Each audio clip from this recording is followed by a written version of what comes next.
Bonjour, compte rendu de partie de jeu de rôle aujourd'hui avec le quatrième épisode de The Great Northwest, donc campagne pour Deadlands Reloaded. Donc vous trouverez sans problème sur la chaîne comme sur le blog les précédentes séances. Et à ce stade, presque tout provient de la campagne Stone Cold Dead éditée par Black Book Edition. La joueuse incarnant Rafaela Venegas de la Torre, ou Rafi, l'élu, était absente. Étaient présents les joueurs incarnant Béatrice Trixie Myers, la huckster, Danny Lachoppe, le bagarreur, Nicolas D. Wolfhound alias Trinité, le faux prêtre mais vrai pistolero, et enfin Warren D. Woodington, dit Doc Ock, le savant fou. Les PJ sont à Chinatown où ils ont pu examiner le cadavre retrouvé dans une ruelle derrière le White Tiger, le plus infâme bordel de Crimson Bay, en présence du shérif Russell Grant. Son adjoint Shane Atherton s'occupe de transférer le cadavre au cabinet du docteur Richard Lightgo pour une autopsie. Warren, guère désireux de rester dans le coin, s'y rend de même pour assister son nouvel ami dans son travail. Fouiller le cadavre n'a rien donné, rien notamment qui permette de l'identifier. Le shérif a expliqué que normalement il ne s'occupe pas des affaires de Chinatown, mais il ne peut pas appliquer cette politique à la veille du grand tournoi de poker. Ce serait une très mauvaise publicité pour la ville. Il a confié deux noms au PJ, celui de Mr. Shu, le patron du White Tiger, et celui de Chan, ou Chang, on ne sait jamais vraiment avec eux, un employé du précédent, celui qui a trouvé le cadavre. Nicolas scrute les environs, curieux de savoir si quelqu'un les observe. La foule des badauds a été dispersée par Shane Atherton et Glenn Cabot, mais rien de spécial au-delà. Normalement, le White Tiger est fermé en journée, mais il y a clairement de l'activité à l'intérieur, et un videur invite d'un geste, accompagné de quelques mots d'un anglais très approximatif, les PJ à pénétrer à l'intérieur, où de toute évidence Mr. Shu les attend. Mais les filles ne sont pas là. Un autre gros dur indique l'escalier menant au premier étage où se trouve le bureau du gérant, gardé par un énième molosse, le plus impressionnant de tous, et qui ne passe pas inaperçu avec son inquiétante chemise rouge sang. Mais Mr. Shu, vêtu richement et à l'occidental, accueille les PJ avec un sourire et dans un anglais parfait, une sacrée exception dans le quartier, où pointe à peine un reliquat d'accent. Il est d'une extrême politesse. Le bureau pue le fric, avec un goût prononcé pour les dorures. Il y a un autre homme dans la pièce, visiblement d'un tout autre statut et très nerveux, le dénommé Chan. Nicolas et Béatrice attendent clairement que les adjoints officiels entament le dialogue, et Rafaela restant en retrait, Danny s'y résout. Très déférent, Mr. Shu reconnaît en lui le Daniel Cody dont a parlé la presse. Chan ne parlant pas très bien l'anglais, le patron du White Tiger offre de faire office de traducteur. L'employé, très nerveux, et qui commence par répéter sans cesse en anglais « rien vu, rien vu, rien entendu », explique enfin via son employeur, quant à lui d'un calme olympien, avoir découvert le corps à l'aube tandis qu'il sortait les poubelles, comme d'habitude, par la porte située à l'arrière de l'établissement. Le cadavre n'était pas juste en face, mais à une vingtaine de mètres environ. Bon citoyen, il a aussitôt prévenu Mr. Shu, qui s'honore lui aussi de ce titre, et dit avoir aussitôt contacté le bureau du shérif. Chan n'a visiblement pas grand-chose de plus à dire. Mais le gérant est formel. La victime n'a pas mis les pieds au White Tiger. Personne ne l'y a vu, et lui-même y était présent tout au long des horaires d'ouverture, comme à son habitude. Il assure les enquêteurs de sa totale coopération. Sans doute est-ce un peu tard pour faire vraiment preuve de discrétion, mais d'une manière ou d'une autre, c'est lui qui a le plus à perdre dans cette sale affaire. On devine dans ses intonations qu'il est furieux de ce qui s'est produit et qu'il incrimine tant. Il avance même qu'on aurait pu délibérément chercher à lui nuire, sans dire exactement qui. Mais il ajoute que personne à Chinatown n'oserait pareille folie. Il ne le tolérerait pas même les activités de petits délinquants à proximité de son établissement. À Béatrice qui l'interrogeait à ce propos, il répond sur un ton plus brut et foncièrement intimidant, qui suffit à convaincre la huckster de ce n'est pas là un homme qu'on aimerait s'aliéner. Danny ne remet pas en cause le témoignage de Mr. Shu, mais il aimerait cependant faire le tour du White Tiger en quête d'indices concernant l'éventuel passage de la victime dans les lieux. Le patron suppose que c'est dans l'ordre des choses et ne fait pas de difficulté. Il offre de servir de guide, après avoir aboyé quelque chose en chinois à Chan, sur le ton d'un employeur passablement agacé. Le molosse à la chemise rouge accompagne les visiteurs. Rien à relever dans la salle principale, très décemment entretenue. Mais il y a aussi 20 chambres réparties sur 2 étages. Danny tient à les visiter toutes. Cela va être quelque peu monotone, dit Mr. Shu, mais cela ne lui pose pas de problème. Les chambres ne donnent pas la même impression que la salle principale. C'est plus sale. Elles sont par ailleurs vides, les filles ne sont pas là. Nicolas s'en étonne, mais il guette les taches de sang et constate qu'il y en a dans plusieurs chambres, au moins 6. Ce n'est pas une vraie piste, mais le simple constat de ce que les services offerts par le White Tiger peuvent impliquer des actes de cruauté sur les prostituées. Danny en fait la remarque. Mr. Shu ne nie rien. Certains de ses clients ont des désirs particuliers, et il faut bien que quelqu'un les satisfasse. Mais rien de si sordide. Nos filles sont habituées à supporter une gifle à l'occasion, cela n'a rien de bien méchant. Danny n'insiste pas, mais s'étonne à son tour de l'absence des filles qu'il aimerait interroger. Il met en avant qu'il a une certaine expérience des bordels, pour avoir été élevé dans un. Mr. Chou répond laconiquement qu'elle se repose après une longue nuit de travail, et les filles ont leur propre quartier. Danny fait la moue, mais n'en dit pas plus. Il constate de toute façon que Mr. Chou se montre globalement très coopératif et sans doute sincère. La question des filles le rend plus réservé, mais il ne semble pas avoir l'intention d'induire en erreur les enquêteurs. Danny compte dès lors poursuivre les investigations à l'extérieur. Mr. Chou oriente les PJ vers la porte arrière, en dépêchant son garde du corps pour les accompagner. Lui-même demeure dans son établissement, mais reste à la disposition des enquêteurs, et offre par ailleurs ses services, de traducteur notamment, si les adjoints du shérif rencontraient des difficultés à cet égard dans Chinatown. Béatrice se trouvait déjà devant la porte arrière, après avoir surveillé les activités de Chan, qui demeurait très nerveux à l'évidence, mais travaillait normalement. Nicolas constate qu'il n'a a priori pas d'endroit particulier où déposer les poubelles à proximité. Et Danny perçoit une sale odeur. Pas la blanchisserie, davantage au sud, plutôt quelque chose qui vient du nord. Le faux prêtre fait le même constat et identifie un élevage de porcs assez conséquent, facile une centaine de bêtes, où l'odeur est particulièrement atroce. Le chinois à la chemise rouge les suit. Il y a une enseigne au-dessus de la bâtisse, mais elle est en chinois. Nicolas ne manque pas de remarquer, discrètement, que ces animaux mangent tout, et suppose que c'est ainsi que disparaissent les ordures, dans tous les sens du terme. Mais Béatrice et Danny sont plus réservés, justement, cette fois du moins le cadavre n'a pas disparu. Bon, ils peuvent garder l'idée en tête. Pendant ce temps, Warren a accompagné les adjoints du shérif Shane Atherton et Glenn Cabot à la clinique du docteur Richard Lygo, son ami. Ils font en sorte de ne pas trop attirer les regards des badauds, mais c'était sans doute peine perdue. Les adjoints déposent le cadavre sur la table d'autopsie. Warren avait déjà assisté le docteur Lygo dans ses œuvres sur le cadavre d'un des cousins Sannington. Il explique au docteur la situation et ce dernier ne voit aucun inconvénient à ce qu'il assiste à l'autopsie, même s'il jette d'abord un œil à Atherton qui s'en fout complètement. Cabot, de son côté, est retourné au bureau du shérif. Lygo se met au travail. La victime est un homme blanc, les cheveux bruns, 25 à 30 ans, taille moyenne, assez large d'épaules sans être spécialement baraqué. Warren demande au docteur s'il aurait pu croiser cette personne, mais il ne le croit pas. Le docteur confirme que la victime a été battue à mort, avec de nombreux coups portés au visage qui l'ont défiguré, ainsi qu'à l'abdomen. La cause du décès est une hémorragie interne à ce niveau. Il y a plusieurs côtes de cassés, mais l'intuition du shérif Dren concernant un poumon perforé s'avère erronée. Par contre, la rate et le foie ont éclaté. Cela implique des coups particulièrement violents. Le docteur se penche sur le cadavre et fait signe à Warren de jeter un œil à des traces qu'il a repérées à la commissure des lèvres. C'est assez sordide. Il a été bâillonné. Des coups pareils l'auraient sans doute fait hurler autrement. Warren se demande s'il aurait également pu être ligoté, et Lygo confirme qu'il avait les mains liées. Il ne sait pas ce qu'il en est des jambes. Le cadavre a probablement été traîné sans pouvoir déterminer plus précisément où l'inconnu a été tué, ou sur quelle distance il a été transporté. En tout cas, c'est frais. Il est mort il y a quelques heures à peine.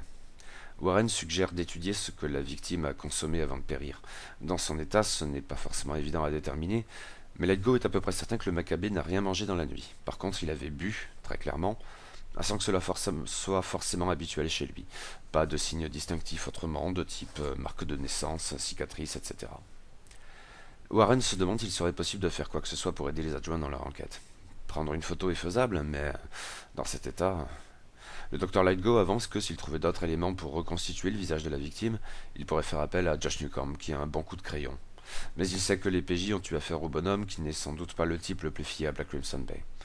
Thornton se fout complètement de tout ça, il bâille sans cesse. Quoi qu'il en soit, le cadavre va rester disponible à la morgue dans les quelques jours qui viennent, mais ensuite il faudra l'enterrer, le boulot de John Breams. Les autres PJ se rendent au cabinet de Dr. Lygo après le départ de Warren. Le chinois a cessé de les suivre dès l'instant qu'ils ont quitté Chinatown. Danny, à la suggestion de Béatrice, prend le docteur à part pour qu'il lui fasse son rapport, tandis que la Huckster, laissée seule avec le cadavre, use de son sort de pressentiment pour en apprendre davantage sur les conditions de sa mort. L'effet est quelque chose d'un peu traumatisant car Béatrice se retrouve à la place du type tabassé en vue subjective. Elle sent les coups, elle sent aussi le bâillon sur sa bouche. Difficile dans ces conditions de se montrer très précise quant à ce qui se passe, mais elle peut au moins déterminer qu'il y avait 3 agresseurs, avec des vêtements occidentaux et un fouloir sur le visage. Mais en pleine nuit, elle ne peut pas se montrer plus précise.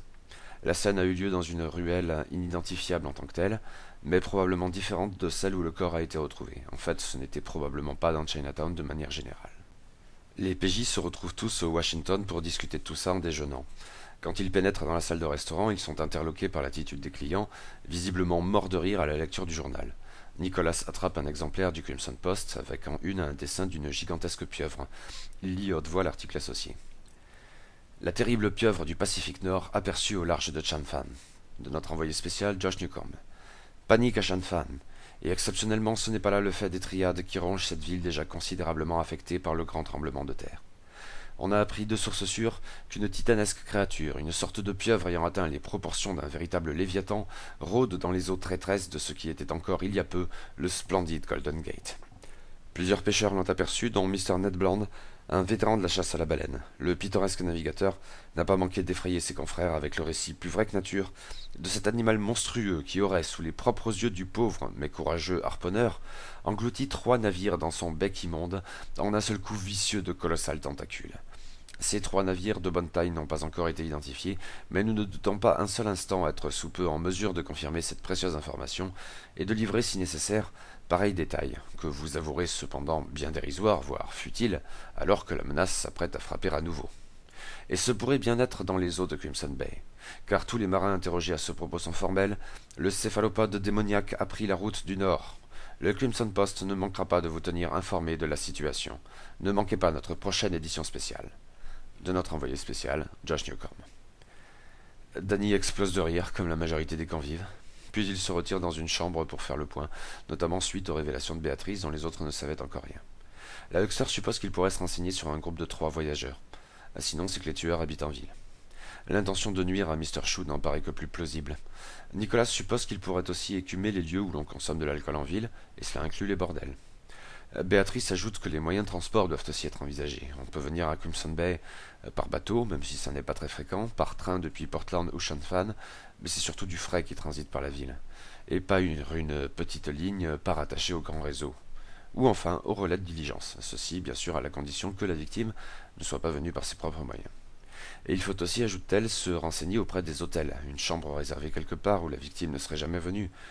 Ils sont au Washington, après tout, et interrogent donc Mr. Johnson au travail derrière son comptoir. Il confirme bien vite qu'un homme est passé la veille, en fin d'après-midi, pour se renseigner sur les tarifs, mais explique qu'il est parti après quelques verres sans réserver, simplement en promettant qu'il reviendrait quelques heures plus tard, ce qu'il n'a pas fait. Danny remercie l'hôtelier qui lui donne sans cesse du monsieur l'adjoint. Étape suivante, le Gold Digger, très fébrile, à 2 jours du tournoi de poker. Une grande banderole a été suspendue sur la rue principale, même si les stars ne sont pas encore arrivées. Danny interroge le barman, Slim Jim Carrigan, qui est formel. Personne n'est passé la veille qui aurait correspondu au profil esquissé. Danny, ou Mr. Cody, le remercie et ne s'attarde pas davantage. Côté bar à proprement parler, ne reste plus que le Red Beer, le moins bien fréquenté et celui que Danny préfère. Mais, surprise en arrivant, le bouge est fermé. Une affiche est plantée sur la porte qui dit « Fermé pour 3 jours ». Danny en est très étonné. Fermé en cette période, à la veille du grand tournoi de poker? S'est-il passé quelque chose dans la soirée? Le nouvel adjoint fait le tour de l'établissement, jetant un œil aux ruelles à l'arrière, mais sans rien y relever de spécial. Il n'y a pas de porte arrière au Red Beer. Mais l'épicier à côté du bouge explique que Jeff Liston, et ça n'a rien d'un secret, a d'autres occupations. Il ferme régulièrement comme ça, généralement pas sans prévenir, pour aller chasser l'ours dans la forêt de Redson, la vraie passion de l'extrappeur. Il habite normalement à l'étage de son établissement, mais là il doit être quelque part en forêt, Dieu sait où. Nicolas jette tout de même un œil à la porte du Red Beer. Elle est verrouillée, mais sans doute pas très solide. Ne pouvant en apprendre davantage pour l'heure, les PJ décident de se rendre au relais routier Jones, très actif en cette période. Mike Jones est un individu foncièrement désagréable, qui se montre très grossier devant les PJ en refusant d'abandonner son travail pour se consacrer à eux. Il ne lève même pas les yeux de ses dossiers. Il n'en répond à leurs questions que très sèchement, en tamponnant feuille après feuille. Danny se montre quant à lui très poli, et fournit à Jones autant de détails que possible. Le bonhomme ne lui prêtant pas attention, il met en avant son statut d'adjoint du shérif en exhibant son étoile. Jones ne se montre pas plus aimable et Danny commence à avoir les poings qui le chatouillent. Mais en précisant la description avec les vêtements, Jones finit par supposer que la personne qu'il recherche pourrait être un certain Al Burden, arrivé la veille de Portland et qui doit repartir dans quelques heures pour Chanfan, pour affaires. Seul a priori. Comptait passer la nuit en ville. Elle disait qu'il faisait toujours comme ça parce qu'il n'aimait pas les longs voyages, ce genre de choses. Béatrice lui demande s'il y aurait un groupe de 3 personnes de prévu pour sa diligence, mais non, pas a priori. Il y a un problème avec la réservation de ce monsieur Borden?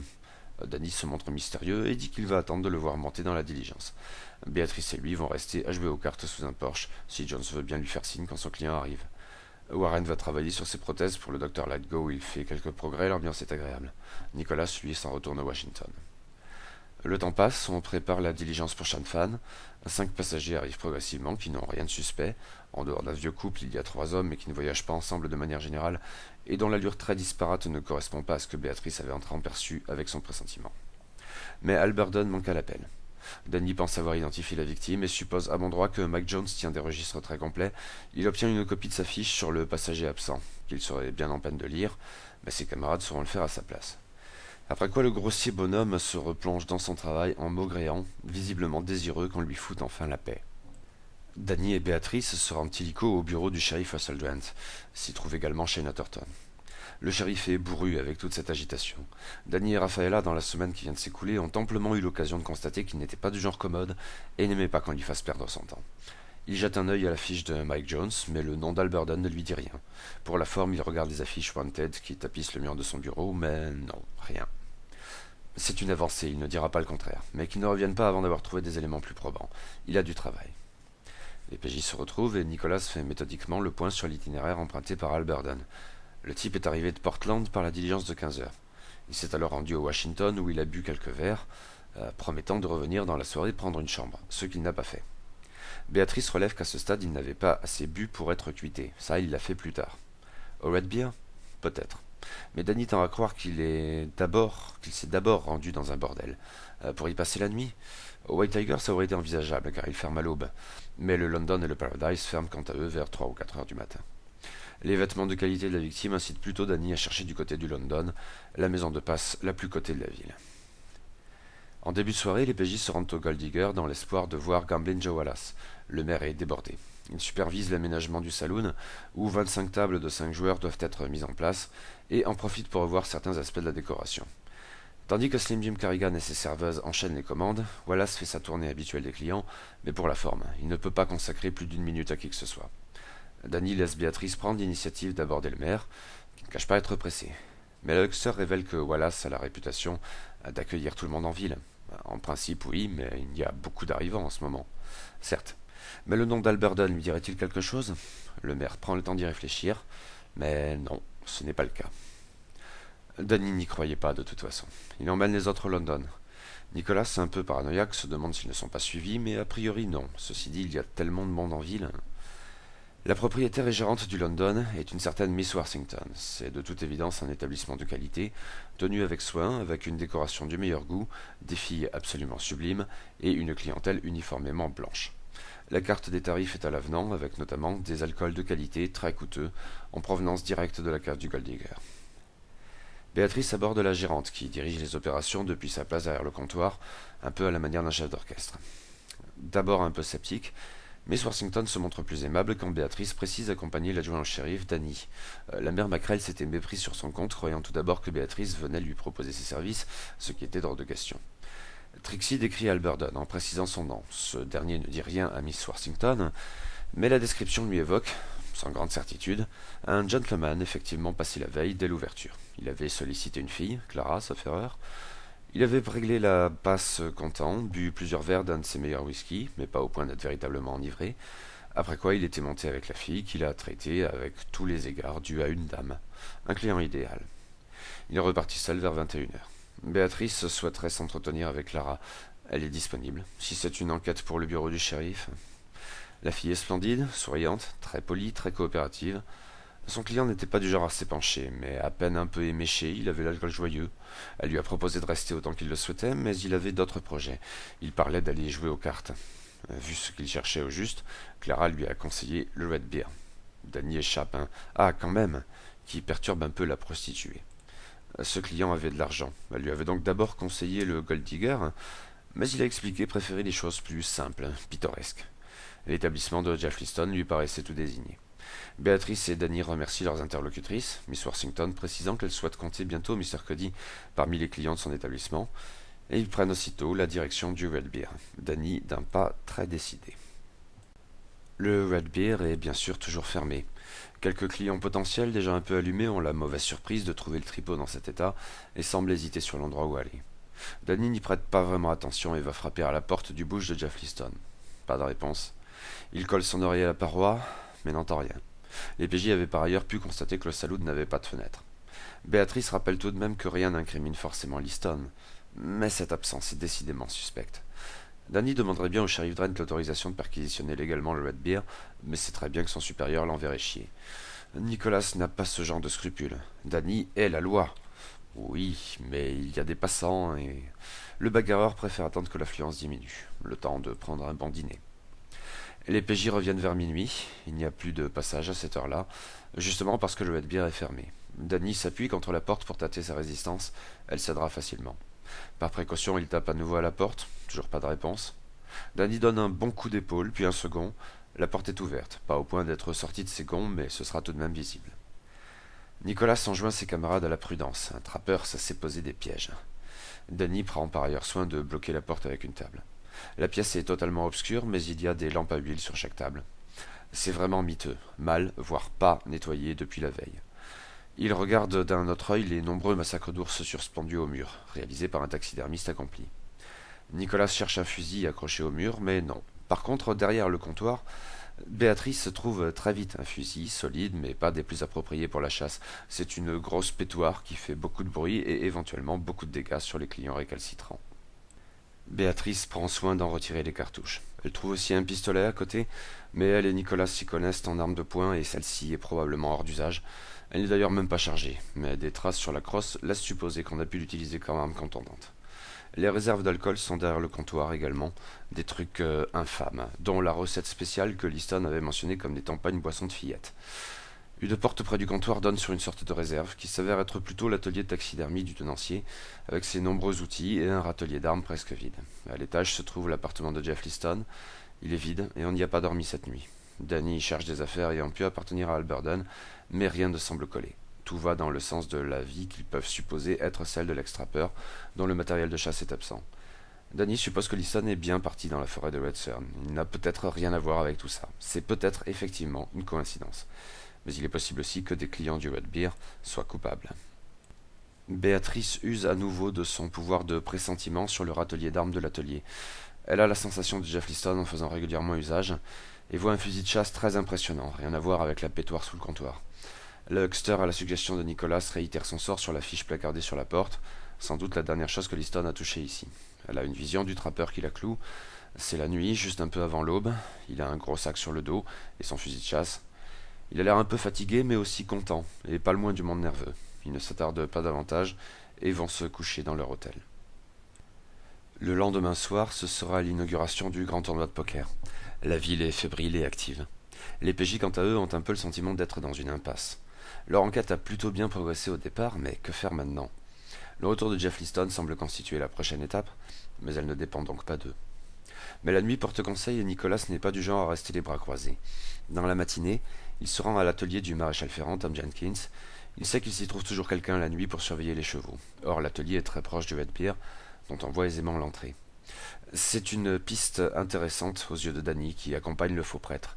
Le patron est un peu rougeaud, il est très enthousiaste à la perspective du tournoi, et dans les jours qui précèdent, on l'a beaucoup vu au Gold Digger où il payait tournée sur tournée, l'air absolument ravi, et gentiment lourdingue, du genre qui fait sourire et un peu ricaner plutôt qu'il n'agace. Les PJ lui demandent qui avait monté la garde 2 nuits plus tôt.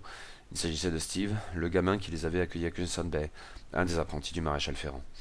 Il l'interroge sur ce qu'il a pu voir ou entendre l'avant-veille du côté du Red Bear, mais absolument rien de spécial. Danny en est parfaitement démoralisé.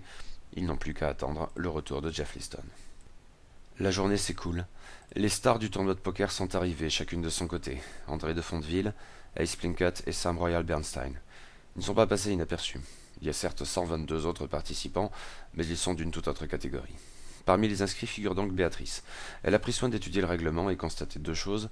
Une politique très particulière, assurée par le shérif Russell Drent, impliquera de faire quitter la ville aux perdants au fur et à mesure de leur défaite. Plus exactement, ils ont droit à une dernière nuit en ville. Un crédit particulièrement élevé semble pouvoir légitimer des exceptions, de même que la résidence à Crimson Bay. Ceci afin d'éviter que ne se forment des attroupements de mécontents susceptibles de faire du grabuge, et tout autant de circonvenir les fausses inscriptions de Desperado qui auraient d'autre chose que le poker en tête. En fait, ce sera une tâche non négligeable des adjoints du shérif dans les jours qui viennent, Danny et Rafaela inclus. Par ailleurs, une clause sibylline du règlement n'est véritablement compréhensible que par ceux rares qui sont concernés. Les hucksters ne seront pas tolérés, ce dont la huckster prend bonne note. Puis se produit l'événement que Danny attendait avec tant d'impatience, le retour en ville de Jeff Liston, qui remplace son affiche sur la porte, défoncée, mauvaise surprise à l'arrivée, du Red Beer, par une autre, laquelle constitue une sorte d'appel du pied, incitant ceux qui ne pourraient pas se permettre de consommer outre mesure Gold Digger, de venir le faire dans son bouge où tout est beaucoup, beaucoup moins cher. Nul doute qu'il y aura des affaires à faire dans les jours qui viennent. Danny s'y rend aussitôt, accompagné de Béatrice et Nicolas. Liston travaille derrière son comptoir. Son bouge est presque vide. Il ne se fait pas d'illusions. En début de soirée, tout le monde sera au Gold Digger pour l'inauguration. Après, par contre, Danny commande une bière. Bonne chasse? Oui. Bientôt un nouveau trophée au mur qui surveillera les clients. Danny veut orienter la conversation sur un autre sujet, mais Liston l'interrompt, l'appelant Monsieur l'adjoint, avec un regard plus sombre. Il a une plainte à formuler. Il comptait aller au bureau du shérif, mais puisque Monsieur l'adjoint est là, on a forcé sa porte pendant son absence. Ce sont des choses qui ne se font pas. Danny l'assure qu'il transmettra. Rafaela notera la déposition. Liston explique qu'on ne lui a rien volé, mais cette intrusion dans son domicile quand même. On ne peut pas tolérer ce genre de choses à Crimson Bay. Danny acquiesce, mais jouant le jeu, il ajoute aussitôt qu'il aurait quelques questions à lui poser à propos d'un de ses clients, la nuit de son départ. Liston ne sait rien de la mort d'Alberton, et on n'en a pas vraiment parlé en ville. Mais Danny lui explique le meurtre, et en rajoute. Peut-être l'intrusion au Red Beer a-t-elle un rapport avec ça. Liston lui demande une description de la victime. Oui, il l'a vu la nuit du meurtre, il jouait aux cartes ici. Est-ce qu'il a fait un esclandre? Non. Il était complètement bourré, ça oui, mais pas le moins du monde agressif. Il avait perdu, mais s'en foutait complètement. Il est parti seul en laissant un très gros pourboire, 10 dollars. Et les types avec qui il avait joué? Ils étaient partis avant. Il y avait Shane Atherton, et puis Liston se braque. Il n'aime pas balancer les noms de ses clients. Mais Danny insiste, c'est une affaire du bureau du shérif, ce dont le trappeur semble se contrefoutre. Danny remarque que ça pourrait jouer très défavorablement pour son établissement, s'il a accueilli des meurtriers et leurs victimes. Liston ne mange pas de ce pain, il a des principes. Nicolas s'y met, plus menaçant, même indirectement, si la paroisse s'apprenait que... Et contre toute attente, même si avec une certaine gêne, Liston cède enfin. Si c'est d'un meurtre qu'il s'agit, il ne peut pas se permettre de bloquer l'enquête, même s'il n'aime pas ça. Bon. Les autres joueurs étaient donc Atherton, Keith Swim, un ouvrier de l'usine, et John Lowry, un assureur. Des clients réguliers, et il répond d'eux. Enfin, pas d'Atherton. Lui s'est barré vers 3 heures, les deux autres un peu plus tard. Burden a été le dernier à quitter les lieux sur les 4 heures du matin. Il était bourré, pas méchant, juste un peu lourd. Mais Liston devrait préparer sa partie de chasse, alors il l'a fermé, raccompagnant le bonhomme gentiment à la porte. Puis il s'est occupé de ses affaires. Danny interroge le barman sur Atherton, plus précisément. Il est donc parti bien avant, il était torché, il avait perdu, mais il n'était pas aussi agressif que de coutume. Il est pourtant du genre à avoir l'alcool mauvais, lui. Très, très mauvais. Là, il avait l'air content, tant mieux. Danny remercie Liston, il comprend ses principes qui l'honorent, et il va transmettre sa plainte au bureau du shérif. Il commence à s'éloigner, mais Liston, après une certaine hésitation, demande à parler en privé avec l'adjoint. Danny revient donc en arrière et laisse partir ses amis. Liston explique qu'il est à la bonne. Il a été un chouette client avant de devenir un adjoint du shérif. Le truc, c'est qu'il n'a pas confiance en les adjoints du shérif. Danny sait comment ça se passe dans ce genre de bouche. Il y a des cris, il y a des coups de poing qui volent. Rien de bien méchant au fond. Mais les adjoints, ils croient que leur étoile leur donne tous les pouvoirs. Atherton tout particulièrement. Il débarque, il s'en prend à un pauvre type, lui explose la gueule sans que Liston puisse intervenir, le jette dehors et lui pisse dessus tant qu'à faire. Quand vous avez pris votre étoile, je me suis dit, un de plus. Mais je crois que vous valez mieux que ça. Comme vous parlez et tout ça, ce serait bien que ça continue. Et on me fait pas chier chez moi. Danny le comprend, le rassure, et lâche qu'il a lui aussi une très mauvaise image d'Atherton. Des choses à dire sur Cabot ou Drent? Non, ils viennent pas ici, et il aime pas balancer. Enfin, sauf concernant Atherton. À demi-mot, Liston revient sur le problème de la porte, et Danny lui explique aussi franchement que lui-même ce qui s'est passé. Le patron du Red Beer s'en doutait. En temps normal, il lui aurait explosé la gueule, mais d'une certaine manière, il comprend, et il apprécie la franchise de Danny, qui lâche un billet pour les réparations et fait signe à Béatrice de rendre à Liston les cartouches prises dans le fusil sous le comptoir. Petit malin, grommelle Liston, mais pas forcément de manière agressive. Il semble disposé à ce que Danny demeure un bon client, même après tout ça. À suivre.